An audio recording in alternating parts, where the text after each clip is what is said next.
Hey, salut à toutes et à tous, c'est Chapkaman, on se retrouve pour une nouvelle vidéo sur ma chaîne YouTube.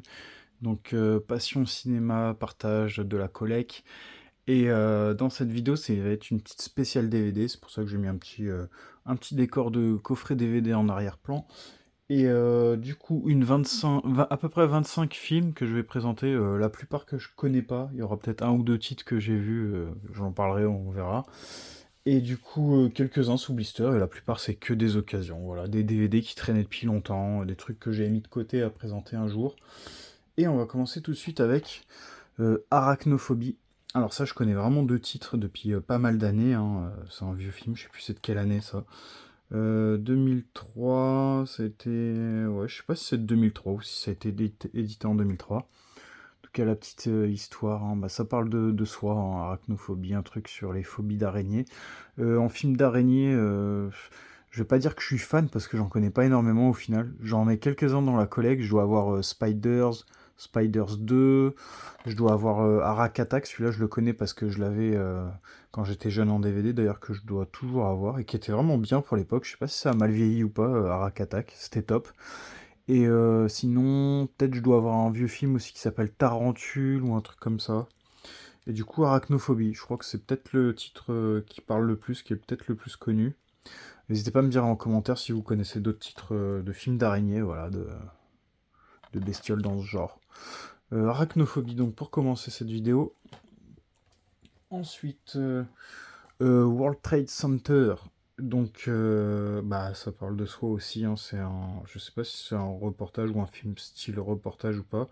Une vraie histoire sur le courage et la survie, bah, sur les World Trade Center, hein, les attentats du 11 septembre 2001, si je me trompe pas. Je sais pas si le film est bien fait. À chaque fois quand je vois cette image, à chaque fois, je sais pas, il me fait penser à Nicolas Cage, le mec. Je crois qu'il existe aussi en Blu-ray celui-là. Je suis pas sûr de l'avoir en Blu-ray ou pas, mais en tout cas, je l'avais pris en DVD. J'aime bien les adaptations d'histoires vraies, voir si c'est bien foutu ou pas les reportages, notamment des films aussi sur Tchernobyl, j'aime bien. Il y en a un que je cherche qui s'appelle Tchernobyl, qui est sorti en DVD Blu-ray, mais le Blu-ray coûte au moins 35 €. Pas la série, mais je parle vraiment d'un film, un ancien film qui s'appelle Tchernobyl. Et je suis fan de cette histoire et le Blu-ray, même le DVD, il cote. Franchement, et ça m'embête. Ensuite, The Good Shepherd. Donc, The Good Shepherd. Alors, celui-là, j'avais pris ça, c'est vraiment pour le casting, en fait, parce qu'il y a Matt Damon, Angelina Jolie et Robert De Niro. Le titre me disait quelque chose. Une formidable plongée dans les renseignements américains. Bon, bah, un petit film de CIA, tout ça, FBI, renseignements, donc sûrement un petit film d'action. J'aime bien ce genre de film d'action. Si c'est bien foutu, si ça décrit vraiment la réalité ou pas. Parce que souvent, il y a des films comme ça qui dénoncent un peu ce qui est fait ou pas, en fait, qui font découvrir un peu le truc, quoi, CIA, tout ça. Puis en fait, c'est des acteurs que j'aime bien, hein, tout simplement. Voilà, c'est pour ça que j'ai pris aussi. C'est pas que parce qu'il y a ces acteurs-là, c'est vraiment parce que c'est des acteurs que j'apprécie. Ensuite, un petit film fantastique, 5 enfants et moi. 5 enfants et moi, la jaquette me parlait bien. Il y a le petit gosse qui joue dans tous les films, là. Je crois qu'il joue dans Charlie et la chocolaterie aussi, hein. Il joue dans Deux frères, Arthur et les Minimoys. Il joue dans plein de trucs. D'ailleurs, il me semble un peu jeune dans celui-là. Non, c'est pas un de ses premiers, ça m'étonne. Parce qu'il me semble vraiment jeune pour le coup dans celui-là. La petite histoire, voilà. Pour échapper aux dangers de la guerre et attendre le retour de leur père aviateur, 5 enfants sont envoyés chez leur oncle, un vieil excentrique qui vit dans un immense manoir. Désobéissant aux instructions qui leur ont été données, les 5 frères et sœurs visitent une pièce interdite et découvrent un passage secret, un peu à la Narnia.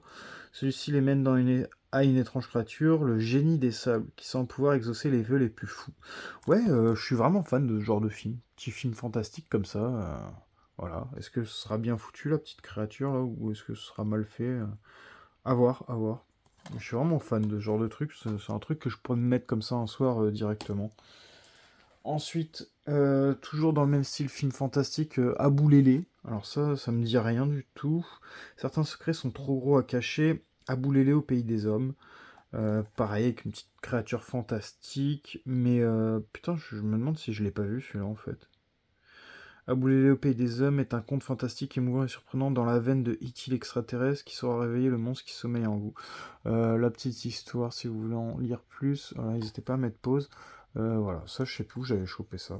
Je sais plus si j'avais pris ça. Mais ça, je crois que. Parce que ça m'a l'air neuf. Je crois que je l'ai acheté en neuf et que je l'ai mis. J'ai dû le regarder, ça. Mais je m'en rappelle pas spécialement. Peut-être que je l'ai commencé, ou je sais pas. Peut-être que je me suis endormi devant, c'est aussi possible. Sous les eaux. Un petit film catastrophe que j'avais pas, hein, malgré les 151 ou 100, 100, 200 films de catastrophe que je dois avoir dans la collecte. 2048, le monde est englouti. Seuls 10% de la Terre sont encore habitables. Ça a l'air sympa, ça, dans la veine de 2012, tout ça, là, les films dans le style. Peut-être plus le film là sur l'ère glaciaire, à chaque fois je me rappelle plus du titre. Purée, je me rappelle jamais. Ouais, bon. En tout cas, ça a l'air sympa. Ça a l'air sympa sur le papier, comme ça a l'air sympa. Après, est-ce qu'il est bien ou pas? Des fois, il reparle des anciens films qui sont dans le même style, mais là, non. Bref. Ensuite, un petit film de violence ou de guerre de gang, tout ça. Bah, vu comment ils sont tatoués, les gars, ça doit être un truc de guerre de gang. Par le réalisateur oscarisé Gabriel Salvatores, Clan of Violence. Ça avait l'air top, hein, je l'ai pris pour le titre. Un clan déchiré par la violence et la haine. J'aime bien vraiment ce genre de film sur l'univers un peu carcéral, gang, tout ça. Euh, une plongée dans l'univers impitoyable de la mafia sibérienne. Voilà, en plus ça change. Voilà, c'est sur la mafia sibérienne. La petite histoire, si vous voulez lire un peu plus. Ouais, voilà. Bon, après, voilà, je pense pas qu'il y ait une grande histoire là-dedans, mais quoique, ça se trouve, c'est cool. J'aime vraiment ce genre de film, hein. C'est vraiment le genre de film que, quand je le mets, généralement, je regarde d'une traite. Ensuite, une vieille comédie française avec Jamel Debbouze, Le ciel, les oiseaux et ta mère. Putain, mais ça, je crois que je devais avoir ça en VHS quand j'étais tout jeune. J'ai jamais revu ça depuis. Je me rappelle même plus de l'histoire. Je me rappelle peut-être de certains trucs, mais surtout c'est quand tu re-regardes ces anciens films comme ça que t'as jamais revu depuis 15-20 ans, quand tu remets, c'est que quand t'as les scènes, tu te dis ah mais ouais c'est vrai, ça je connais, c'est vrai, il y avait cette scène-là. Ensuite, Garde rapprochée avec Tommy Lee Jones. Alors là, la plupart c'est des trucs en Blu-ray, mais en DVD, mais je sais même pas si ça existe en Blu-ray, hein. Si vraiment j'ai l'info que ça existe en Blu-ray, je vous la donne, mais je sais pas du tout. Là, pour le moment, tout ça, pour moi, ça existe qu'en DVD. Euh, alors, Garde rapproché avec Tommy Lee Jones, hein, cet acteur qui est vraiment apprécié, hein. C'est un superbe acteur. Sharp, un Texas Ranger old school habitué à des dossiers sensibles, doit protéger 24 heures sur 24, 5 pop-up girls incontrôlables et survoltées. Il pensait avoir tout vu, mais entre petite dentelle et régime, sa guerre ne fait que commencer. Euh, Bah oui, Tommy Lee Jones, bah, c'est pour ça qu'il est tellement connu. Il a fait les Men in Black, notamment le 1 et le 2. Agent K. K. Ouais, voilà, c'est ça. Carnosaur 1 et 2. Je suis content, j'avais un coffret, je crois, où je dois avoir les 3. Après, ils ont fait Raptor aussi, un espèce de spin-off. Et Carnosaur 1 et 2 dans la petite version duo film, quoi, avec les deux DVD, bah forcément, il en manque un. Euh, Ça, j'avais dû le voir quand je l'ai reçu, et en fait, je me rappelle, j'étais dégoûté. J'étais dégoûté, je me suis dit, ah purée, c'est dommage. Bon, après, j'ai déjà l'autre. Mais j'étais un peu dégoûté sur le coup quand j'ai reçu ça et que j'ai vu qu'il manquait un CD. J'ai dit purée, mais j'ai rechecké après l'annonce et c'était écrit dans l'annonce, c'est moi qui ai été bête. Mais bon, ouais. Rien que de le revoir, ça me re-embête. Ça, j'avais oublié ça, mais bon. Bref, ça va vite passer, je pense. Double Zéro, donc une petite comédie de Eric et Ramsey. Alors celle-là, je l'apprécie vraiment. De toute façon, moi, les films de Eric et Ramsey, depuis La Tour Montparnasse Infernale, je suis assez fan. Après, ils ont fait quelques petits trucs, quelques petits loupés de mémoire. Mais celui-là, j'avais bien aimé en tout cas. Un truc d'agent secret, c'était vraiment sympa ça. Ça, j'avais vraiment aimé. C'était marrant, ça. Ouais, j'ai vraiment des scènes qui me reviennent. Ensuite, j'ai réussi à choper le petit intégral de la saison 1 et 2 des Lascars, 60 épisodes plus bonus. Normalement, il y a un film qui est sorti en Blu-ray. D'ailleurs, j'avais chopé aussi le film en Blu-ray. Il existait aussi le film avec le fourreau. Moi, je le voulais absolument avec le fourreau, le Blu-ray, et j'avais galéré à le trouver avec le fourreau. Sympa, ça, c'est top. Ça, cette série-là, sans regarder ça quand quand on était gosse, hein, c'était vraiment top. Je crois que ça, on regardait ça même sur internet au tout début de YouTube, je crois. On se retrouvait des vidéos comme ça, ou je sais même pas si on s'envoyait pas ça sur les téléphones à l'époque. Ensuite, une édition SF Vintage, La planète des tempêtes, édité par Artus Film. Donc il y en a quand même quelques-unes comme ça qui, ça cote par contre, notamment les autres là de trucs dans l'espace et tout, Planète Hydra, tout ça. Ça normalement c'est du noir et blanc, ça non? Langue français et russe. Ouais, c'est rare qu'on ait du russe. Couleur, bah il y a la couleur et du français, hein, bizarrement. Je me demande si je confonds pas avec une autre édition. Ouais, mais c'est sympa, ça. Il y a du français, et du russe et de la couleur. Bah, que demander de plus? Film de 62, hein, film russe, hein, forcément. Alors sympa, ça c'est le genre de truc, j'ai bien envie de me mater ça, voir ce que ça donne. Un petit film de 62 comme ça. La planète des tempêtes. Ils ont pris vraiment de la cote, hein. Si vous cherchez les films Artus Film, la SF Vintage, ils ont pris de la cote, hein. Notamment, il y en avait que j'ai galéré à trouver. Il y a des mecs qui vendaient ça à 60 € le DVD. Bref. Creative Control. Creative Control, c'est un petit film de science-fiction. Entré dans le monde de la réalité virtuelle. New York, futur proche. David, jeune cadre branché, prépare le lancement de lunettes révolutionnaires qui confondent réalité et virtuelle. La réalité augmentée, mais lors de la phase test, tout commence à se brouiller entre sa vie publique, privée et imaginaire. Ouais, ça sur le papier, ça a l'air vraiment cool. Le genre de film que j'aime beaucoup. Bonus, scène coupée, comédie fantastique États-Unis. Ça a l'air d'être vraiment bien. Après, est-ce que c'est vraiment aussi bien que ça en a l'air? À voir, mais ça a l'air vraiment cool. Ensuite, toujours dans le domaine un peu science-fiction, Menace Andromède. Alors celui-là, je l'avais chopé une première fois en DVD, et je l'ai retrouvé en Blu-ray, ça s'est ressorti en Blu-ray normalement, par les créateurs d'Alien et de Man on Fire. Par les créateurs d'Alien. Qu'est-ce qu'ils appellent créateurs d'Alien? Parce que Alien, le costume ou le réalisateur du film? Parce que c'est deux choses différentes. Puis d'ailleurs, réalisateur d'Alien, mais Alien lequel? Parce qu'il y en a plusieurs des Aliens, et il y a plusieurs réalisateurs.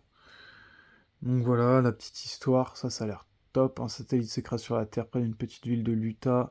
Avec lui arrive une bactérie inconnue jusqu'alors qui décime toute forme de vie. Seul un bébé et un vieillard survivent. Alors, ça me fait penser au film post-apocalyptique style La Route, The Book of Eli, enfin surtout La Route parce que je crois qu'il est avec une petite gamine, je crois, ou un gosse, je sais plus trop. Et il y a 2 DVD dessus, c'est en 2 parties. Voilà. Je sais pas ça fait combien d'heures, peut-être 3 heures le film, j'imagine. Si c'est en 2 parties, souvent les films en 2 parties c'est 3 heures. Donc pourquoi pas. Il n'y a pas écrit quoi. À moins que je bigle. 2h48. 2h48, donc on n'est pas loin des 3 heures, à 10 minutes près. Ensuite, film robotique futuriste, Synastine. C'est dommage, il n'est pas Chris Carpenter. Synastine, il est connu, mais je le vois. Ah si, il est là. Putain, ils l'ont fait grossir là, Synastine. Petit film science-fiction, hein, un adolescent génie du codage n'a que 30 jours pour créer le plus grand jeu vidéo du monde où sa famille perd tout. Ça a l'air top, ça. Je vais peut-être me le mettre de côté pour me le mater. J'aime vraiment le truc dans le genre, là, comme ça. Film de jeu vidéo, là, Ready Player One, qui était extra, hein. Franchement, Ready Player One, j'ai mis du temps avant de le regarder, parce que je pense tout le monde en parlait et tout, et moi, quand c'est un truc comme ça, là, ça m'énerve. Quand tout le monde fait que de parler d'un film, j'ai juste une envie, c'est de pas le regarder. Puis un peu plus tard, bah, je me le suis pris en 4K, voilà, quand j'étais seul dans mon coin, j'ai maté ça, et puis de toute façon, dans ma famille, je crois, il y a mon frère qui l'avait vu, qui m'a dit, mais tu devrais regarder, c'est top, tu vas aimer. Quand il m'a dit que j'allais aimer, bon bah j'ai regardé. Et Ready Player One en truc de réalité virtuelle, c'était incroyable, et je me suis dit, c'est sûr, ça va arriver. Dans la vraie vie, ça va arriver, ça prendra peut-être du temps, mais ça va arriver. Encore en neuf sous blister, Abraham le prophète, donc sa légende et l'histoire de l'humanité. Alors j'aime extrêmement les films d'histoire comme ça, surtout sur les religions comme ça, c'est incroyable. Notamment bah, le film que je vais présenter après, que je cherchais depuis vraiment longtemps. Donc Abraham. Et celui-là, c'est Le Message. Donc Le Message, celui-là qui cote extrêmement cher en Blu-ray, qui est vraiment dur à trouver. Le Message qui parle du prophète, là, Mahomet, ils disent, mais c'est Mohamed. Mahomet en français aussi, pourquoi pas. Et d'ailleurs, dans ce film-là, parce que je voulais tellement le regarder que je l'ai regardé sur YouTube. Et en fait, tout le long du film, tu vois pas le prophète, on le voit jamais en fait. C'est juste, on l'entend parler, mais il est jamais visualisé parce que, de ce que j'ai cru comprendre, dans la religion musulmane, on n'a pas le droit de représenter le prophète. Donc, c'est vraiment un film qui a vraiment respecté cette règle. Donc, c'est vraiment très très très intéressant. Ensuite, Fraternity, donc on passe à autre chose. Les vampires sont une légende, mais eux sont bien réels. Tout à l'heure, je lisais le titre avant de faire la vidéo et je me disais, je sais plus, je crois que c'est un film de vampires et j'étais en train de lire le synopsis là. Et jusqu'à ce que je cherche le mot vampire et c'était vers la fin et en fait, il y a écrit là, quoi, tout simplement. Les vampires sont une légende, mais eux sont bien réels. Petit film de vampires, donc à voir, ça, je connaissais pas, peut-être deux noms à la rigueur, mais sans plus, à voir si c'est bien ou pas. Ensuite, toujours en film de vampire. Alors ça, je me rappelle, j'avais pris dans un lot avec plusieurs DVD en import. Je crois que c'est des Allemands import. Je sais même pas s'il y a de la VF dessus. Apparemment, il y a que du allemand, mais des fois, c'est possible qu'on ait la langue française aussi. Ça va à voir. The Vampire Journal. Je me demande si ça, c'est pas The Tales of Vampire en français. Enfin, DVD avec le titre qu'on a en français. Après, c'est Angel of the Night. Et l'autre, c'est Kindred, Clan der Vampires. Ouais, bon, excusez mon allemand, bon, de toute façon, ça c'est juste pour la collecte, quoi. C'est même pas un truc que je lancerai un jour, j'imagine. Par contre, en vampire, ça, je vous conseille vraiment, j'ai passé un très bon moment devant. Byzantium. Alors, Byzantium en DVD, hein, je regarde toujours des DVD, forcément, je collectionne les Blu-ray, mais j'en ai tout autant de DVD, je vous montre juste pas autant les DVD. Mais ça, ce film-là, le meilleur film de vampire depuis Morse. Alors Morse, c'était Extra, c'est une adaptation du roman là, Laisse-moi entrer. D'ailleurs, ils ont fait deux adaptations qui sont sorties vraiment à la même année, hein. Ils ont fait Morse et Laisse-moi entrer. Les deux sont disponibles en Blu-ray. Moi, j'avais acheté, je voulais trop le voir, Morse, et je l'avais pris en DVD. Et je l'ai racheté par la suite en Blu-ray que j'ai jamais revu en Blu-ray. Et puis j'ai vraiment envie de le faire regarder à ma femme, mais elle veut pas à chaque fois. Non, non, non. Mais un jour, je vais lui faire regarder ce film, c'est sûr. Et Byzantium, c'est vraiment dans le même état d'esprit. C'est avec deux sœurs qui sont vampires et franchement, il est top. Il est vraiment bien foutu. Et celui-là, pareil, il existe en Blu-ray. Notamment, il y a un Blu-ray avec Fourreau que j'ai envie de me prendre. Et franchement, faut que je le chope. Faut vraiment que je l'achète et je le re-regarderai. C'est vraiment le genre de film que j'ai envie de revoir.